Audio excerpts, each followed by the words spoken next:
Committee on Travel Unity Cotu na haibagi matungina Leimakhong Area Protection Committee LAPC na sinduna ngasi Leimakhong Area da Kuki Singna Peace Rally ama Chatkhre rally aduga mari lena na LAPC ki chairman ke ihovum na fongdorakpada Leimakhong Area da Kuki Singna chathok chasin tounaba lambi thingjinkhiba-gi mayokta Cotu gi matungina kangpokpi gi manung chanba mafam singda rally asi pangthokhi Army Gate thingjinkhiba sina maram moiraga Kuki Singna chathok chasin tawbada khudong chadaba kaya mayok na hale Maramaduna, Hairiba lambi asi miyamgi yenglaga hangdoknaba marilenaba singda appeal tawrakli.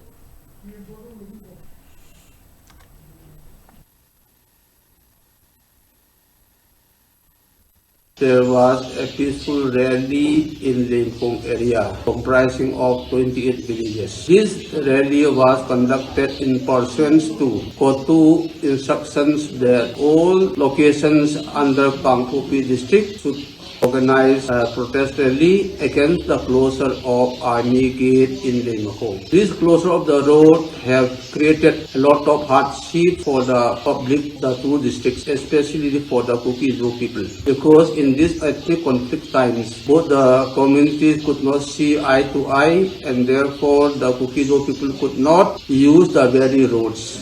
Therefore, the only hilly road coming across this Leimakhong area has been closed, and it creates a lot of difficulties for our various daily needs. We have been cooperating with the Army authority in trying to find out the missing persons, whoever community may be. The Leimakhong area people are always with the authority. They have been supporting the Army. They are not creating any obstruction in the combing operation of the Leimakhong villages. Therefore, when we are very cooperative, why the road should be closed to us? It is our only lifeline. Therefore, the high authority at every level should consider reopening the road at the earliest.